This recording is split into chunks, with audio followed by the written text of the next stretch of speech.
نحمدہ ونصلی علی رسولہ الکریم اما بعد فاعوذ باللہ من الشیطان الرجیم بسم اللہ الرحمن الرحیم۔ ناظرین، آج جو ہمارا بیان کا عنوان ہے وہ ہے اللہ کی محبت۔ اللہ وہ رب ہے جس کی محبت نہ ختم ہونے والی ہے اور نہ ہی کبھی ہوگی، جو ماں سے بھی 70 گنا زیادہ محبت کرتا ہے، جس کے کرم کی کوئی حد نہیں، جس کی رحمت کی کوئی انتہا نہیں۔ اللہ تعالیٰ نے قرآن پاک میں ارشاد فرمایا، سورۃ بقرہ آیات نمبر 222 میں اللہ تعالیٰ فرماتے ہیں، بے شک اللہ تعالیٰ توبہ کرنے والوں اور پاک رہنے والوں کو پسند کرتا ہے۔ کاش ہم جان سکتے کہ ہمارا رب ہم سے کتنا پیار کرتا ہے۔ جب ہم اس سے منہ موڑتے ہیں وہ پھر بھی ہمیں رزق دیتا ہے، صحت دیتا ہے، ماں باپ کا سایہ، بھائیوں کا سہارا اور دل کا سکون عطا فرماتا ہے۔ ایک مرتبہ ایک عورت اپنے بچے کو گود میں لیے بے قرار پھر رہی تھی۔ رسول پاک صلی اللہ علیہ وسلم نے فرمایا، کیا تم دیکھ رہے ہو یہ ماں اپنے بچے کو آگ میں پھینک سکتی ہے؟ صحابہ نے عرض کیا، نہیں یا رسول اللہ۔ تو آپ نے فرمایا، اللہ تعالیٰ اپنے بندے سے اس ماں سے بھی زیادہ محبت کرتا ہے۔ تو میری عزیز بہنوں، اللہ کی محبت ایسی ہے کہ جب تم رات کی تنہائی میں روتے ہو تو وہ سن رہا ہوتا ہے، جب تمہارا دل ٹوٹتا ہے وہ جوڑنے والا ہے، جب دنیا چھوڑ دیتی ہے تو اللہ تھامنے والا ہے۔ قرآن پاک میں اللہ تعالیٰ ارشاد فرماتے ہیں، کہہ دو اگر تم اللہ سے محبت کرتے ہو تو میری پیروی کرو، اللہ تم سے محبت کرے گا۔ قرآن پاک میں سورۃ آل عمران آیات نمبر 31 میں اللہ فرماتے ہیں، اگر تم اللہ سے محبت کرتے ہو تو میری پیروی کرو، اللہ تم سے محبت کرے گا۔ یعنی اللہ کی محبت چاہتے ہو تو نبی کریم صلی اللہ علیہ وسلم کی سنت پر عمل کرو، سچ بولو، کسی کا دل نہ دکھاؤ، نماز کو قائم کرو، ماں باپ کا ادب کرو، دلوں کو پاک رکھو، اپنی نظروں کو پاک رکھو۔ دنیا کی ہر محبت فانی ہے، ہر رشتہ چھوڑ جائے گا، مگر اللہ کی محبت ابدی ہے، وہ تمہیں کبھی نہیں چھوڑے گی۔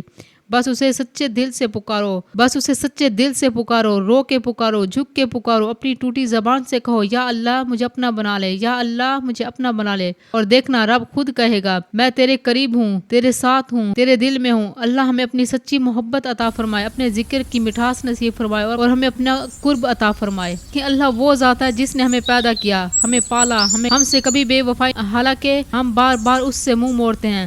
اللہ فرماتے ہیں، میری رحمت ہر چیز پر چھا گئی ہے۔ ایک گناہگار شخص تھا، پوری زندگی گناہوں میں گزاری، نماز روزہ کچھ نہ کیا، لیکن ایک دن وہ بہت بیمار ہو گیا، موت کے قریب پہنچ گیا تو اس نے آسمان کی طرف دیکھا، آنکھوں سے آنسو جاری ہو گئے اور کانپتی ہوئی آواز میں کہا، یا اللہ میں تجھ سے شرمندہ ہوں، میں نے کچھ بھی نہ کیا، بس ایک آس ہے کہ تو سب سے بڑھ کر محبت کرنے والا ہے، اگر ماں معاف کر سکتی ہے تو 70 ماؤں سے بھی زیادہ محبت کرتا ہے، تو مجھے معاف کر دے۔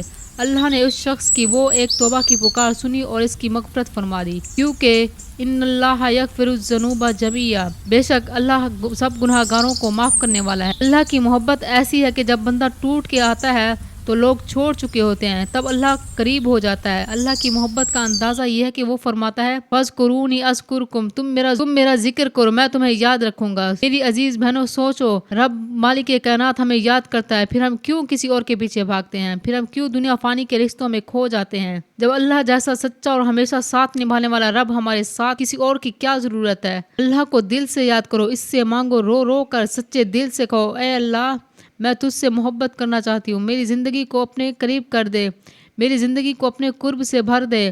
پھر دیکھنا وہ رب تمہیں سکون دے گا، آنکھوں کو ٹھنڈک دے گا، دل کو محبت سے بھر دے گا۔ دیکھیں، اللہ کی محبت سب سے اعلیٰ محبت ہے۔ جس دل میں اللہ کی محبت آ جائے وہ دل گناہوں سے نفرت کرنے لگتا ہے اور نیکیوں کی طرف کھینچنے لگتا ہے۔ جس دل میں اللہ کی محبت ہو وہ بندہ اللہ سے محبت کرتا ہے، اس کے اخلاق بہتر ہو جاتے ہیں، زبان نرم ہو جاتی ہے اور دلوں کو جوڑنے والا بن جاتا ہے۔ جس دل میں اللہ کی محبت ہو وہ دل کبھی تنہا نہیں ہوتا، کیونکہ وہ ہر وقت اللہ کہہ رہا ہوتا اور رب کہتا ہے، میں اس کے ساتھ ہوتا ہوں جو میرا ذکر کرتا ہے۔ نماز بوجھ نہیں لگتی، آنکھوں کی ٹھنڈک بن جاتی ہے، قرآن پڑھنا خوشی دیتا ہے، دعاؤں میں مزہ آتا ہے، کیونکہ ہمیں اللہ کی محبت مل جاتی ہے۔ اللہ کی محبت آخرت کی کامیابی ہے، کیونکہ حدیث میں آیا ہے کہ آدمی قیامت کے دن اسی کے ساتھ ہوگا جس سے وہ دنیا میں محبت کرتا تھا۔ تو اگر ہم اللہ سے سچی محبت کریں تو ہمیں رسول پاک صلی اللہ علیہ وسلم اور صحابہ اور نیک لوگوں کا ساتھ نصیب ہو۔ یا اللہ ہم گناہگاروں کو اپنی محبت عطا فرما، ہمیں ان لوگوں میں شامل کر لے جس سے تو محبت کرتا ہے، ہمارے دل کو دنیا کی فانی محبتوں سے نکال کر اپنی محبت میں لگا دے